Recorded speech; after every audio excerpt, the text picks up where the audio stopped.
Caretaker भाग 46. स्वयंपाक झाल्यावर दोघं जेवायला बसतात. मीराच्या मनात अजूनही दुपारचं आरवचं वागणं घोळतच होतं. त्याचा स्पर्श, त्याचा हात धरून जवळ खेचणं आणि मग ते हळूच बोलणं, तुला गिटार शिकायचं होतं ना? हे सगळं अजूनही तिच्या मनात लहरीसारखं वाजत होतं. जेवण झाल्यानंतर आरव काही वेळ त्याच्या रूममध्ये जातो आणि त्यानंतर तो परत खाली येऊन रोजच्याप्रमाणे स्विमिंग पूलच्या दिशेने निघून जातो. कारण 9 वाजत आलेले होते. जाता जाता त्याने किचनकडे बघितलेलं होतं. मीराची आवराआवर सुरू होती. म्हणजेच तिचंसुद्धा आता काम होतच आलेली आहेत हे त्याला आता माहिती होतं. मीरा किचनमध्ये जरी आवराआवर करत असली तरीही आरव बाहेर निघालेला आहे. म्हणजेच आता तो स्विमिंग पूलजवळ जाणार आहे हे सुद्धा मीराला समजलेलं होतं.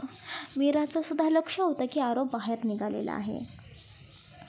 आरव सर स्विमिंग पूलच्या दिशेने गेले म्हणजे आजसुद्धा फ्रेंडशिप आवर आहे आणि मलासुद्धा तिथं जावं लागेल का? नाही, पण तिचं मन मगाशी घडलेल्या घटनेमध्ये अडकलेलं होतं.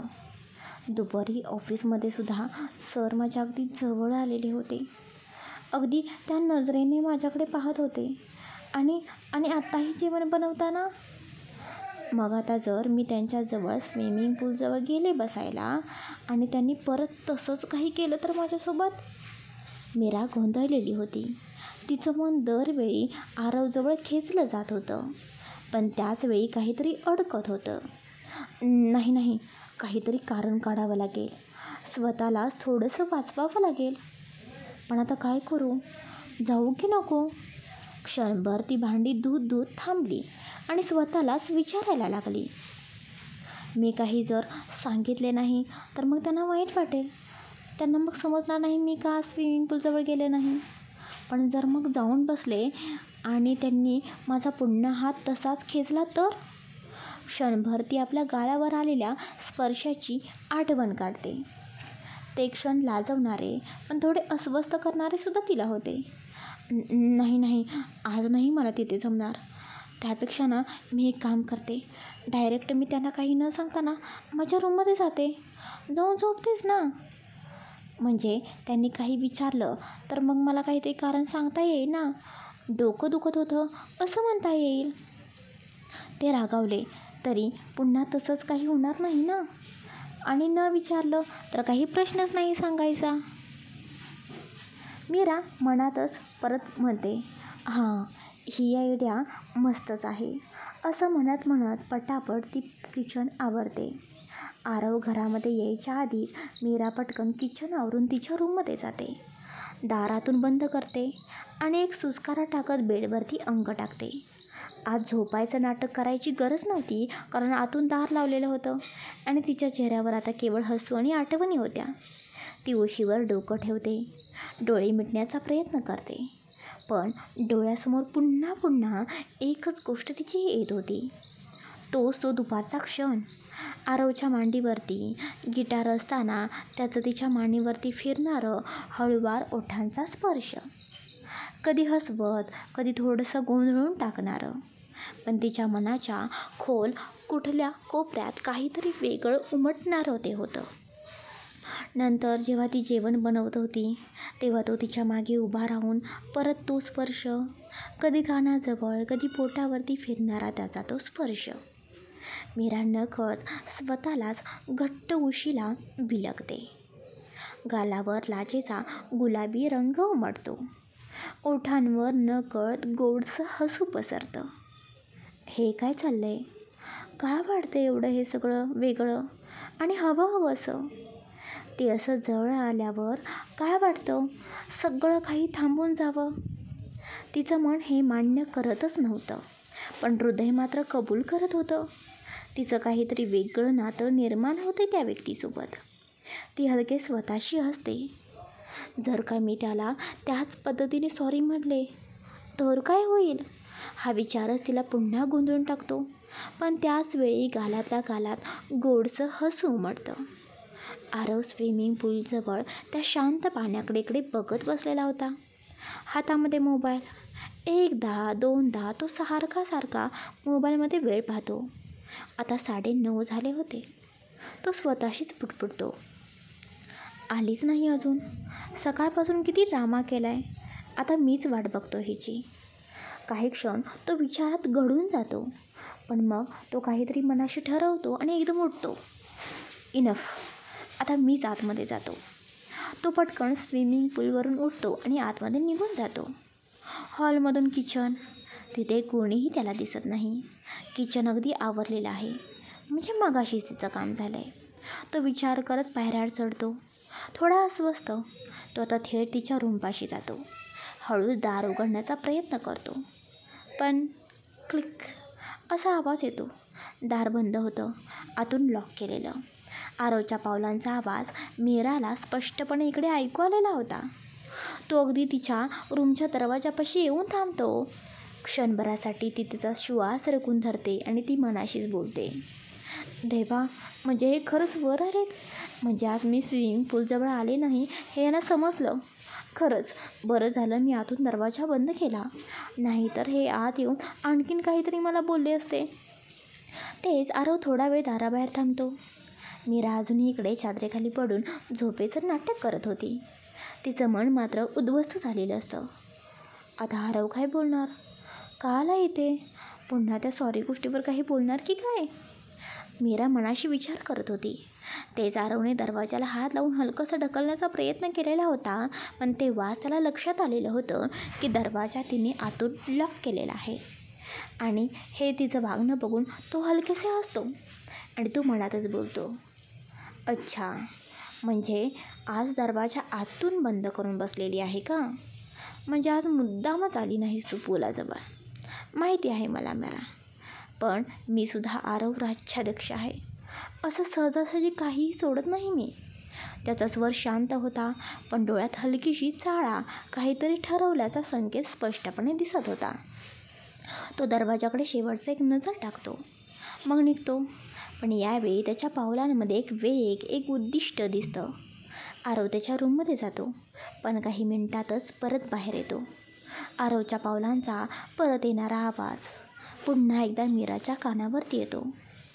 हा माणूस तर आत्ताच गेला होता ना, मग परत का आला? बाहेर फेऱ्या मारतोय की काय?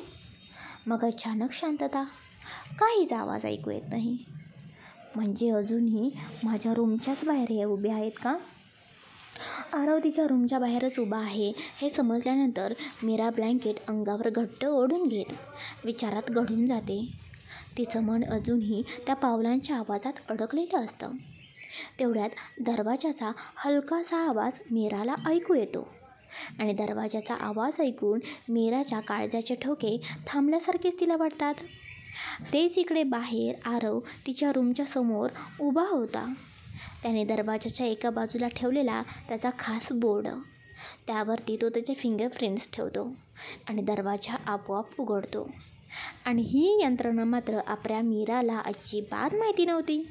तिनं आपला निवांतपणे आतून दरवाजा बंद केला होता, पण हे आरवचं घर आणि इथे त्याच्या नियमानुसारच सगळं चालतं हे ती अजूनही समजून घेत नव्हती.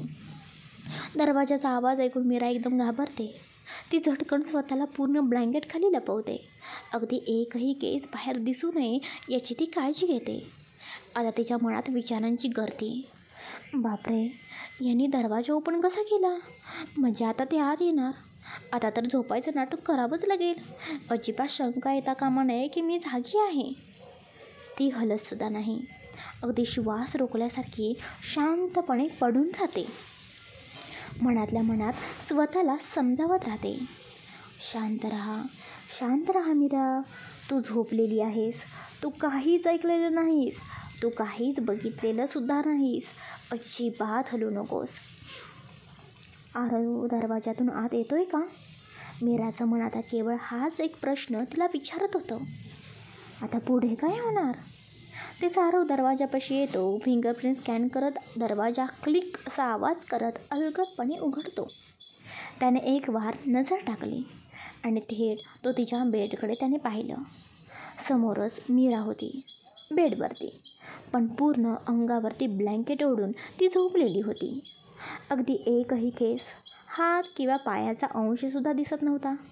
आरवच्या चेहऱ्यावरती हलकंसं स्मित उमटतं. झोपली आहेस. तो शांत पावलांनी हळूहळू आत येतो. पायांचे सूक्ष्म आवाज मीराच्या कानावरती येतात आणि तिचं मन धडधडतं. ती चादर घट्ट पकडून ठेवते. आतून घशात कोरड पडलेली होती. काय होणार आता? तो काही बोलेल का? ती मनाशी विचार करते. आरव येतो आणि बेडजवळ थांबतो. काही क्षण मीराकडे तो पाहतच राहतो. त्याच्या चेहऱ्यावर आता शांत, जाणकार एक स्मित हास्य होतं. हे सगळं नाटक आहे, मला माहिती आहे, हे त्याच्या नजरेत स्पष्टपणे दिसत होतं. तो एकदा मीराकडे बघतो आणि हळू आवाजात तिचं नाव घेतो. मीरा. एक क्षण तसाच थांबतो. मीराच्या शरीरात जणू विद्युत लहरी संचारतात. पण ती अजिबात आरवचा आवाज ऐकून हलत नाही. ती फक्त घट्ट डोळे मिटून, देवा देवा, हा माणूस आता इथे का आलाय रे? तूच काहीतरी कर, आता याला इथून पाठव रे, अशी प्रार्थना करत राहते. आरव मीराच्या बेडजवळ उभा राहतो. त्याच्या चेहऱ्यावर हलकंसं मिश्किल हसू. तो थोड्याशा खटाळपणाने म्हणतो, मीरा, खरंच झोपलेली आहेस का? त्याचं बोलणं ऐकून ब्लँकेटखाली कवर झालेली मीरा क्षणभर गडबडते. तिचे डोळे पटकन उघडतात. ती मनात घाबरून बोलते, बापरे, यांना डाऊट आला वाटतं. कळलं की मी झोपेतच नाटक करते. आता काय करू? झोपलेलीच आहे असं दाखवायचं आहे, पण कसं? ती अजूनही न हालता विचार करते. ब्लँकेटमधून चेहरा बाहेर काढू का? आणि झोपेचा चेहरा करू का? नाही, माझ्या चेहऱ्यावर सगळं लगेचच दिसतं. काहीतरी गोंधळ होईल. नको नको. क्षणभर ती शांत होते. मग अचानक तिच्या डोक्यात कल्पना येते. घोरणं. हो, झोपलेली असते तेव्हा लोक काय करतात? घोरतात. तिच्या चेहऱ्यावर ब्लँकेटखाली एक छोटंसं युक्तीचं स्मित उमटतं आणि मग ती हळूहळू बनावट घोरणं सुरू करते. घर घर घर. मीराचं असं लपून नाटक करणं पाहून आरवला खरंच खूप हसू आलं होतं. पण त्याने त्याचं हसू हलकंसं दाबलं. तो शांतपणे दोन्ही हात बेडवर टेकून हळूहळू मीराच्या बाजूला येऊन बसला. ब्लँकेटखाली असलेल्या तिच्या चेहऱ्याचा अंदाज घेत त्याने चेहरा हळुवारपणे तिच्या जवळ नेला. तो कुजबुजतच म्हणाला, मीरा, नाटक तर परफेक्ट करतेस ग तू. अगदी खरंच वाटावं अशी झोपल्यासारखी. घोरतेसुद्धा मस्तच. आता हे पण शिकावं लागणार मला तुझ्याकडून. त्याचं हे मिश्किल बोलणं ऐकताच मीराने घोरणं बंद केलं. हळू श्वास थांबवला, पण चेहरा अजूनही झाकलेलाच होता. काय वाटलं? तू नाटक करशील आणि मी फसेन?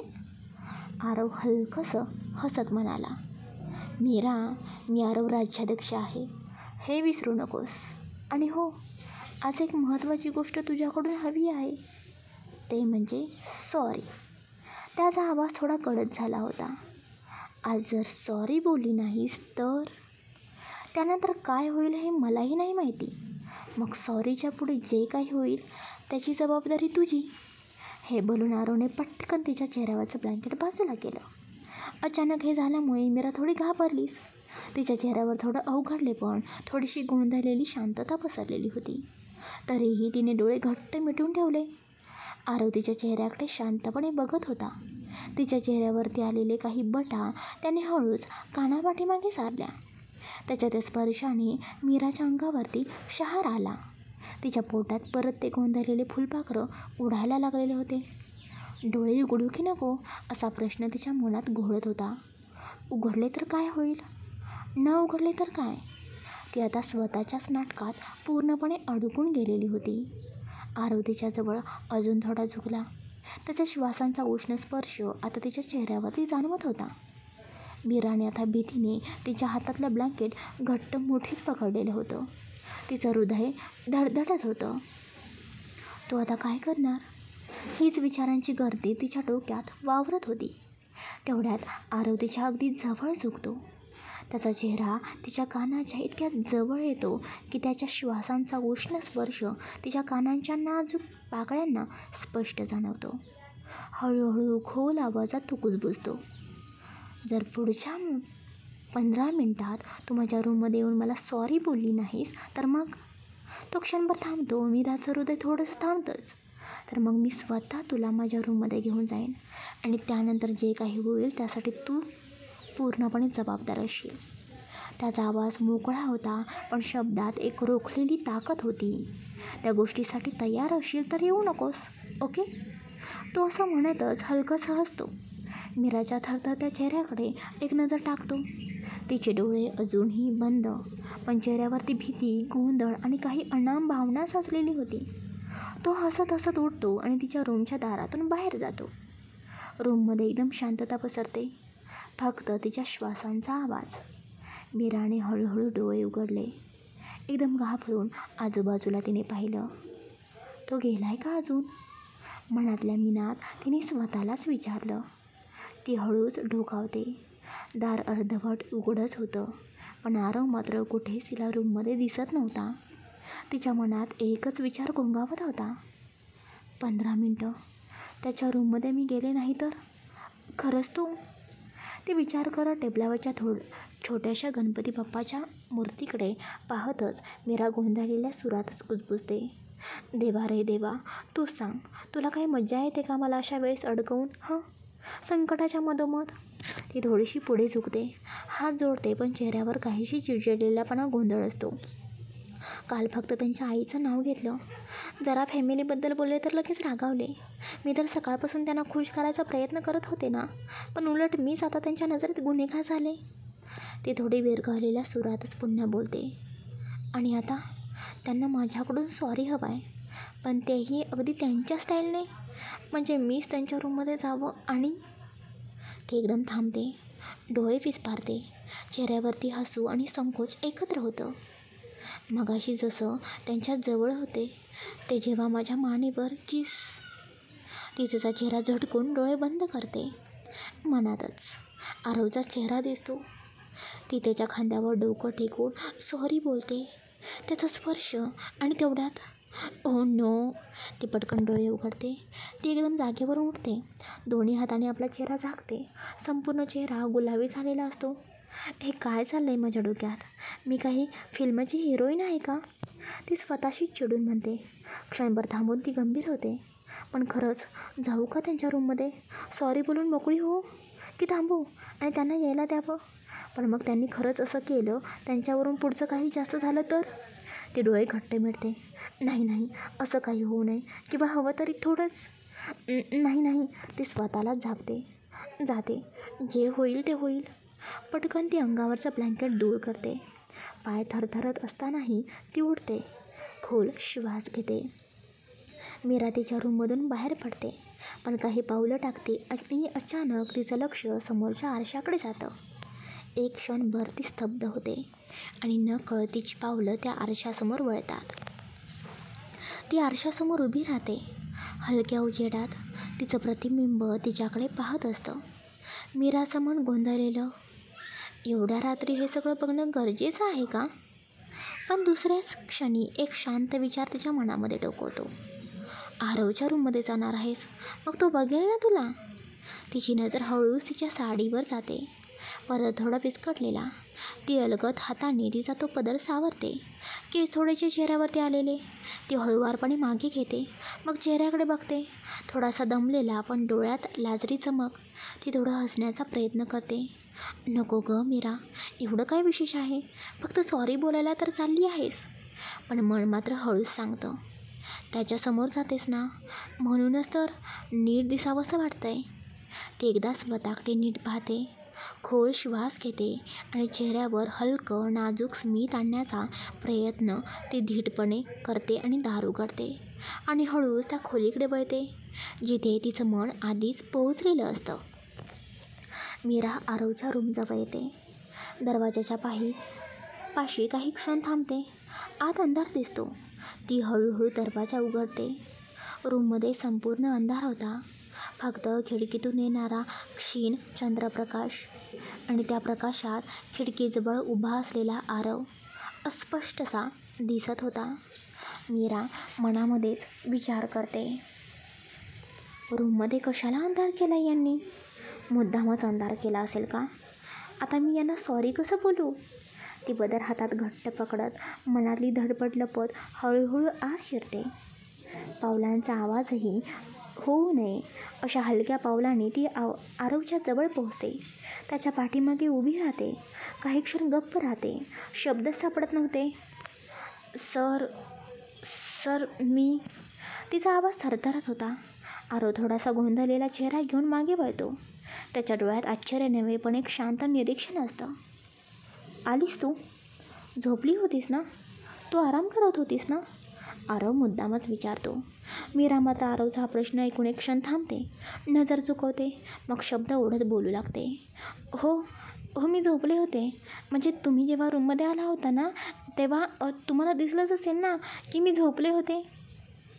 मग थोड्या वेळाने ना काय झालं, मलाच जाग आली आणि वाटलं फ्रेंडशिप आवरमध्ये आपण भेटलोच नाही ना. तुम्ही कदाचित मग रागावलेला असाल म्हणूनच मी लगेच इथे आले. मीराचे बोलणे ऐकून आरव फक्त तिच्याकडे पाहत राहतो, अगदी काहीही न बोलता. तेच मीरा पुढे बोलते. आज ना काय झालं, दिवसभर खूपच दगदग झाली होती हो.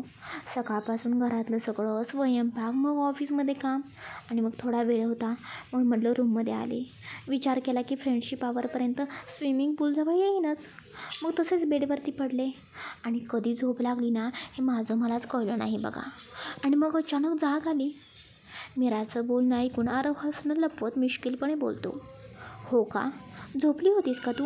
मग सांग ना, झोपली असताना तुला कसं समजलं मी रूममध्ये आलो होतो ते? तो तिच्या चेहऱ्यावर नजर रोखूनच बोलत होता. आणि हे काय, झोपेतच ब्लँकेट कवर करून घ्यायचं आणि तेही इतकं परफेक्ट? आतून दरवाजा लॉक करणं हे सगळं तू झोपेतच केलं होतंस का? की आधीच तुझं हे सगळं काही प्लॅनिंग होतं? आरवचा चेहरा अगदी शांत पण त्याच्या डोळ्यात स्पष्ट मिश्किल भाव होते. मीराचा चेहरा मात्र गुलाबी झाला होता. तिची मान नकळत खाली झुकली होती. ती शब्द शोधत होती. आरवचे बोलणे ऐकून मीरा मनाशीच बोलते.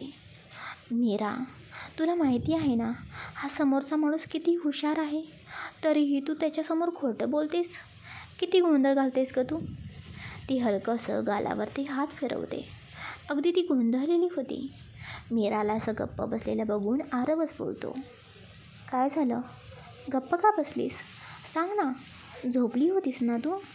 मग लगेच उठून इथे कशी काय आलीस? आरवचे बोलणे ऐकून मीरा गोंधळलेली शब्द जुळत बोलते.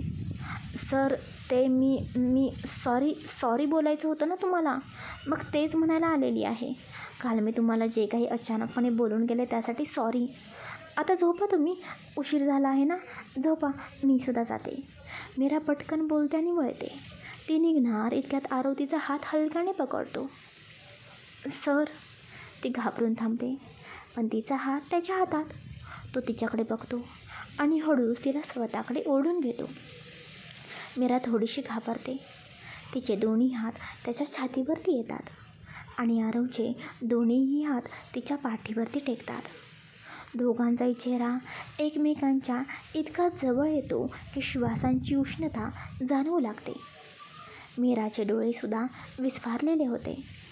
आरव हळूच एक हात तिच्या कमरेवरून हलवतो आणि दुसऱ्या हाताने तिच्या चेहऱ्यावरती आलेल्या केसांच्या काही बटा अलगदपणे तिच्या कानाच्या पाठीमागे सारतो. मीरा घाबरून डोळे मिटूनच ठेवते. तिचं शरीर थोडंसं थरथरतं. आज ती कितीही प्रयत्न करत असली तरीही आरवपासून लांब जाणं तिला शक्य होत नव्हतं. उलट ती आपसूकपणे त्याच्याजवळ खेचली जात होती. आरव तिच्या बंद डोळ्याकडे बघतो, हलकसा हसतो आणि थोड्याशा मिश्किल पण गहिऱ्या आवाजातच बोलतो. मी अशा पद्धतीने सॉरी म्हणायला सांगितलं होतं का मीरा? मी माझी स्टाईल तुला किती वेळा दाखवली आहे, आणखी एकदा दाखवावी लागेल का? त्याच्या आवाजात खोडकर मस्तीही होती. मीराचे दोन्ही ओठ थोडे थरथरत होते. ती हळूच डोळे उघडते. आरवच्या डोळ्यामध्ये ती नजर काही बोलत नव्हती पण खूप काही सांगत होती. ती जाणत नव्हती. त्याचा एक हात अजूनही तिच्या गालावरती हलक्या स्पर्शात होता आणि दुसरा हात अजूनही तिच्या कमरेवरती स्थिर होता. मीरा डोळे उघडून घाबरून आरवकडे बघते. त्याचा चेहरा अगदी तिच्या चेहऱ्याच्या समोर होता. ती अक्षरशः श्वास घेऊ नये इतकी जवळ. तिचं काळीज धडधडत होतं. पोटात परत ती ओळखीची फुलपाखरांची धडपड सुरू झालेली होती. ती थरथरत गडबडलेल्या श्वासांमध्ये बोलायचा प्रयत्न करते. सर सर मी मी मी जाऊ का? मला खूप झोप आलेली आहे आणि मी खूप दमलेली आहे. ती नजर चुकवत बोलते. तिची नजर आरवच्या डोळ्यांशी भिडायला घाबरते. आरव हळूच हसतो, पण त्याच्या डोळ्यांमध्ये काहीतरी खोडकर पण गंभीर चमक असते. तो हळूच म्हणतो, हो मीरा, तू झोप, मी तुला थांबवलेलं नाही. पण तो थोडा तिच्या अधिक जवळ येतो. त्याचा आवाज अजूनही शांत पण थेट मनात झिरपणारा होता. पण जर तू गेलीस तर सॉरीच्या पुढे मग तुला काहीतरी अधिक करावं लागेल. मीरा एक क्षण गारडते. तिचे डोळे मोठे होतात. ती अजूनही आरवच्या हातात असते. त्यामुळे तुझ्याकडे अजूनही चान्स आहे. तो थांबतो. एक क्षणांचं मौन पसरतं. सॉरी बोलायचं असेल तर आत्ताच बोल, ते सुद्धा माझ्या स्टाईलने. आरवचे बोलणे ऐकून मीरा थरथरत बोलते. सर सर तुम्ही ज्या पद्धतीने मला सॉरी बोलायला सांगत आहात ते मला खरंच नाही जमणार. प्लीज सर, मला जाऊ द्या प्लीज. ती त्याच्याकडे विनवणीने बघते. नजरेत थोडी लाज, थोडं गोंधळले पण होतं. ती त्याच्या मिठीत अजूनही स्वतःला थोडंसं मोकळं करण्याचा प्रयत्न करत असते. आरवचा चेहरा थोडा गंभीर होतो, पण डोळ्यांमध्ये खेळकर हसू दाटून येतं. तो हळूच तिच्या कानाजवळ बोलतो. का नाही जमणार? सकाळपासून बघतोय किती क्रिएटिव्ह प्रयत्न करत होतीस तू सॉरी बोलण्याचे. कधी कॉफी, कधी स्वयंपाक, कधी शांत बसणं, सगळं केलंस तू. मग आता आणखीन एक प्रयत्न करायची वेळ आलेली आहे तर मग पाय का मागे घेत आहेस? मीरा काहीच बोलू शकत नाही. तो एक क्षण थांबतो. तिच्या डोळ्यांमध्ये बघत बोलतो.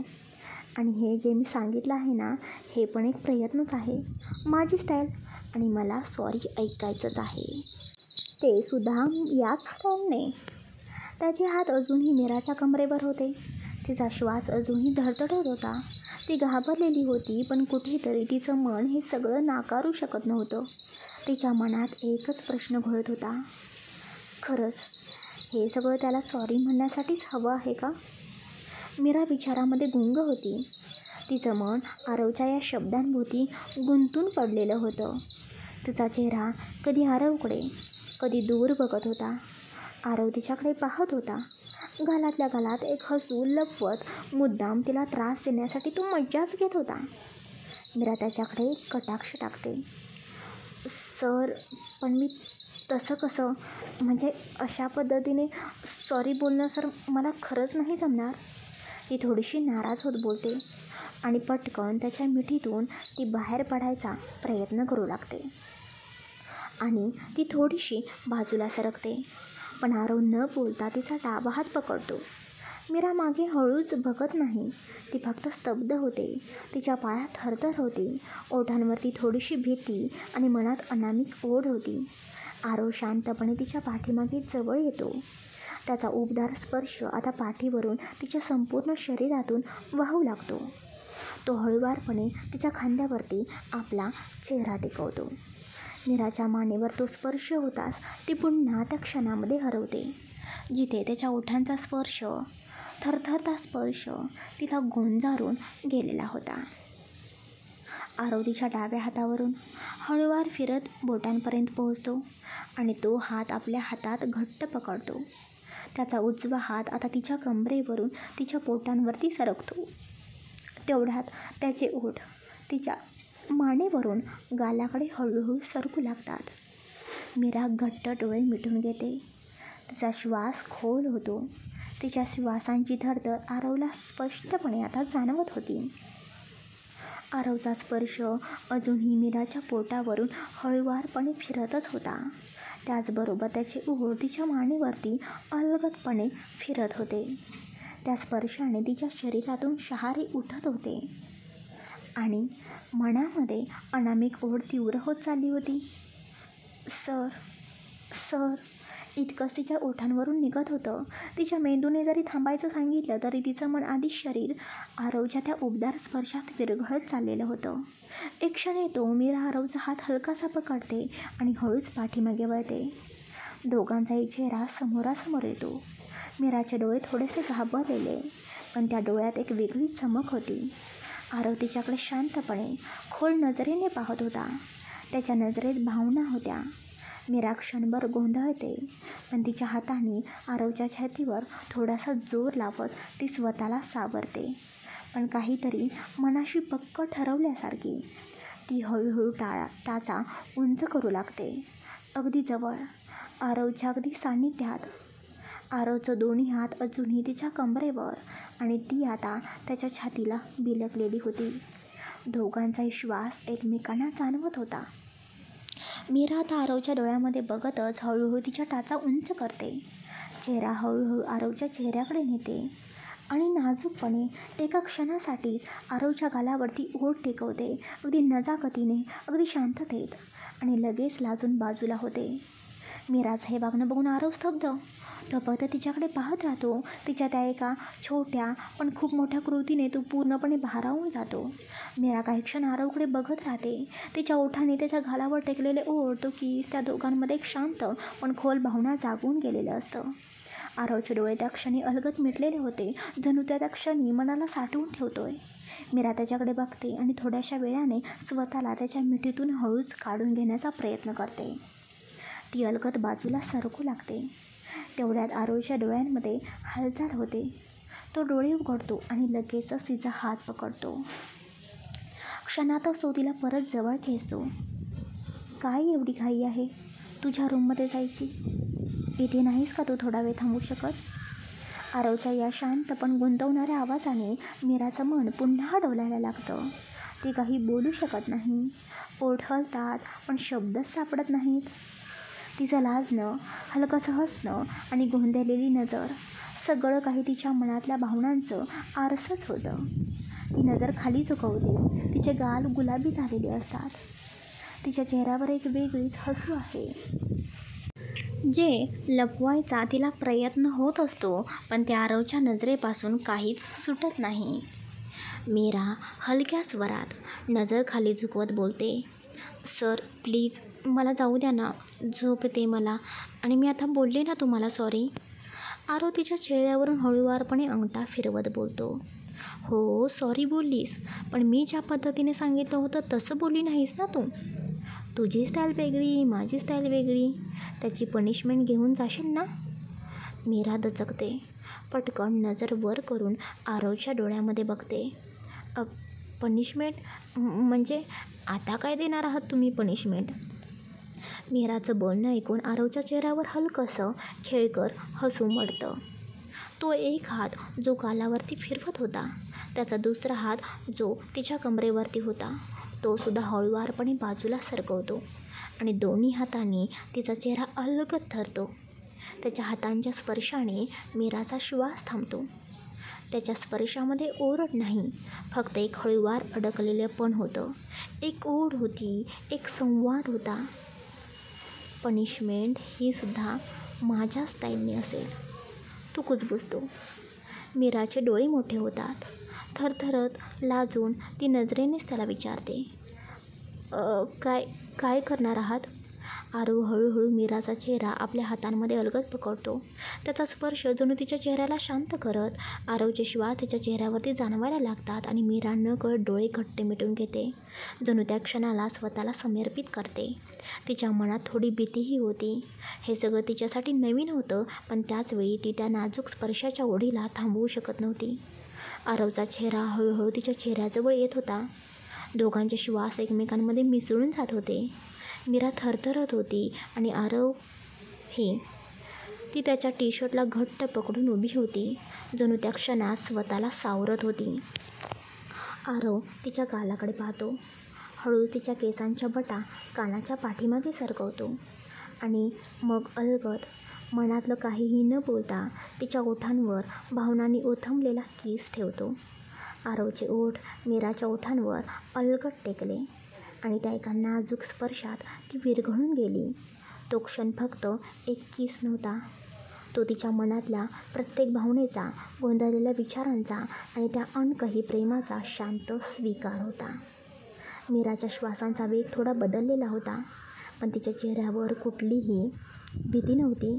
तिच्या ओठांनीही त्या क्षणाला साथ दिली होती, नकळत अनाहूतपणे. आज पहिल्यांदाच तिने स्वतःला आरवसमोर पूर्णपणे मोकळं केलं होतं. कोणतीही द्विधाभाव, कोणताही संकोच आता उरला नव्हता. त्या क्षणी फक्त ते दोघं होते, एकमेकांच्या हातात, एकमेकांच्या श्वासात आणि त्या शुद्ध भावना घेऊन. आरव हे कोणताही घाई गडबड न करता अत्यंत संयमाने, प्रेमाने त्या क्षणाला जपतो. त्यांच्या ओठांमधला तो स्पर्श क्षणभर दीर्घ भासतो, जणू काळही थांबतो. काही क्षणांनी मीरा अलगद डोळे उघडते. तिचे ओठ थोडे थरथरलेले होते, पण चेहऱ्यावर एक वेगळी शांतता होती. आरव तसाच तिच्या चेहऱ्याकडे बघत असतो, काहीही न बोलता, पण खूप काही सांगत. मीरा अजूनही आरवच्या डोळ्यामध्ये बघते. त्या नजरांमध्ये काहीतरी असं होतं जे ती स्वतःही लपवू शकत नव्हती. आणि आरव, त्याच्या गालांवरती हलकंसं एक हसू होतं, मिश्किल, शांत आणि काहीसं मोहक हसू. आरव हळूच धीम्या आवाजात बोलतो, ही असते आरव राज्याध्यक्षाची पनिशमेंट. त्यामुळे खोटं बोलायचं नाही आणि मी ज्या पद्धतीने सॉरी बोलायला सांगेल त्याच पद्धतीने सॉरी बोलायचं, समजलं? आरवचे बोलणे ऐकून मीरा गोंधळते, थोडं लाजते आणि हलक्याच आवाजात हो म्हणून मान हलवते. पण तिचा चेहरा पूर्णपणे गुलाबी झाला होता. ती पटकन बाजूला वळते आणि त्याच्यापासून थोडं दूर जायचा प्रयत्न करते. पण आरव पटकन तिचा हात पकडतो आणि परत तिला जवळ ओढतो. आरव थोड्याशा हसतच स्वरात बोलतो, आता मला आणखीन एक पनिशमेंट द्यावी लागणार आहे वाटतं. आरवचे बोलणे ऐकून मीरा घाबरून बोलते, आता कसली पनिशमेंट? मी आता काही चूक नाही ना केली?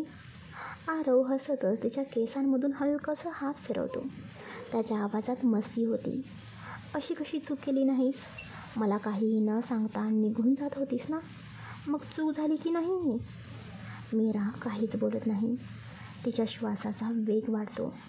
ती खूपच जास्त गोंधळलेली होती, पण आतून कुठेतरी त्या क्षणामध्ये ती गुंतलेली असते. आरव हळूच मीराच्या कानाजवळ येतो. आवाजात एक हलकी पण खोल भावना मिसळलेली होती. आरव मीराच्या कानाजवळ येऊन नाजूक आणि आग्रहाने बोलतो, Meera, I can't control, I want you. त्या शब्दांचा अर्थ मीराच्या हृदयाला ठणका देतो. तिचे डोळे मोठे होतात. आरव हलकं हसतो आणि बाजूला वळतो. तेच इकडे मीरा लाजेने स्वरात बोलते, सर हे तुम्ही काय बोलताय? त्याच क्षणी आरव थोडासा झुकतो आणि तिचा हात न पकडता न बोलता मीराला उचलतो. मीरा घाबरून डोळे मोठे करून तोंडच उघडते. मीरा थरथरतच बोलते, सर मला खाली सोडून द्या. मीरा डोळे उघडते आणि स्वतःला आरवच्या मिठीतून अलगद बाहेर काढण्याचा प्रयत्न करते, पण तो तिला उचलून सरळ बेडवरती घेऊन आणतो. तिच्या श्वासांची गडबड झालेली असते, ओठ थरथरत असतात. आरव तिच्यावर झुकलेला असतो. तिच्या खांद्याजवळ त्याचा श्वास जाणवत असतो. ती थोडीशी मागे सरकते, सर प्लीज. क्षणात तिचं काळीज दडपून गेलं. मनात तिच्या 100 विचार येत होते. हे मी काय करत आहे? हे खरंच घडतंय का?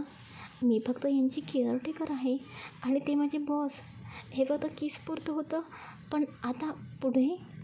तेच आरव मीराच्या मनात विचारांचे काहूर उठले असतानाच अचानक तो तिच्या बाजूला बेडवरती पडतो. तिचं काही कळायच्या आत त्याने हळूच तिचा हात पकडला आणि तिला स्वतःच्या मिठीत त्याने अलगदपणे ओढून घेतलं होतं. आता मीरा अगदी आरवच्या छातीजवळ होती. तिचा चेहरा त्याच्या छातीवर टेकलेला. घाबरलेली मीरा हलकेच थरथरत होती. तिचे दोन्ही हात त्याच्या पाठीवरती होते आणि डोकं त्याच्या एका हातावरती टेकलेलं. दुसऱ्या हाताने आरव हळूहळू तिच्या पाठीवरून हात फिरवत होता, नकळत तिच्या केसांमधून हात फिरवत, शांततेनं, संयमानं. आरवने तिला अधिक घट्ट मिठीत घेतलं आणि थोड्याशा गंभीर पण मृदू आवाजात म्हणाला, डोंट वरी, मी काहीही करणार नाही. नको घाबरूस, फक्त शांत राहा. अजिबात हलायचा प्रयत्न करू नकोस, ओके? अशीच झोप. मीरा स्तब्ध होती. तिचं मन गोंधळलेलं, पण त्याचवेळी काहीसं शांतही होतं.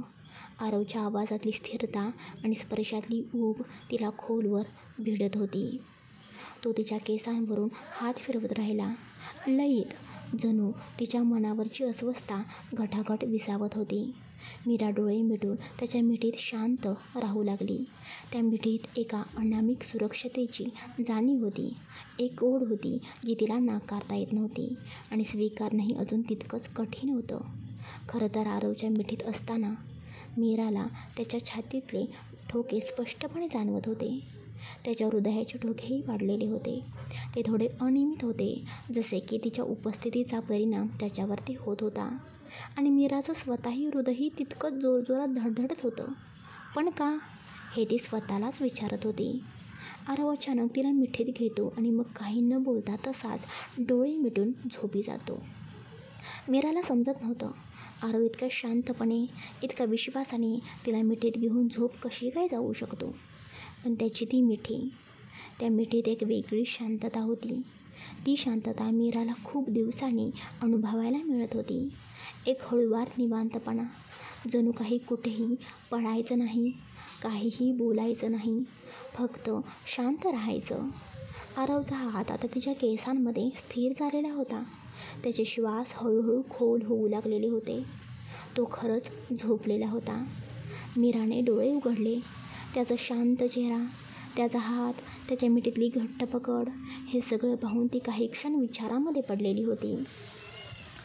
तो माझ्यासोबत असं का वागतो आहे? कधी थंड, कधी खूपच जास्त रागवलेला, आणि आता तर इतका शांत, इतका माझ्याजवळ. नक्की ह्या माणसाच्या मनामध्ये काय सुरू आहे? ती हळूहळू त्याच्यापासून बाजूला व्हायचा प्रयत्न करते, पण आरवच्या मिठीने तिला अजून घट्ट पकडलेलं होतं. असंच अगदी शांत न हलता त्याच्या शरीराने तिला जणू सांगितलं होतं, कुठेही जाऊ नकोस. मीराला ते क्षण गोंधळात टाकणारं होतं, पण त्या गोंधळातसुद्धा एक स्थिरता होती, एक हळूवार ओढ होती. शेवटी तीसुद्धा हलके डोळे मिटते आणि त्याच्याच मिठीत झोपून जाते. त्या रात्री काही शब्दांची देवाणघेवाण झाली नव्हती, पण मन एकमेकांशी भरपूर बोलून गेलेली होती. चला गाईज, आजचा एक मोठा भाग कसा वाटला, रोमॅन्टिक भाग कसा वाटला, नक्की मला भरभरून कमेंट्स करून सांगा. बाकी हा भाग मी कालच पोस्ट करणार होते, काल रात्री मी करणार होते, पण अचानक काही प्रसंग घडत असतात आयुष्यात, त्यामुळे थोडं मागे पुढे होत असतं. त्यामुळे प्लीज तुम्ही समजून घेत जावा, कारण तुमच्या आयुष्यामध्ये सुद्धा मागे पुढे काहीतरी होत असेल, काहीतरी अनसर्टन्सी घडत असते. तसंच माझ्या शेजारीसुद्धा एक काकू वारल्या, त्यामुळे माझं मनच लागत नव्हतं, त्यामुळे मला ते पॉसिबल झालं नाही. पण डोंट वरी, आता हा पार्ट मी अपलोड करतच आहे आणि आज संध्याकाळीसुद्धा आजचा पार्ट येईल. हा आत्ता अपलोड केलेला पार्ट कालचा आहे, त्यामुळे प्लीज सपोर्ट करा. मी कथा वेळेवरती अपलोड करत नाही, वेळ मागे पुढे होत असते, त्यामुळे प्लीज समजून घ्या.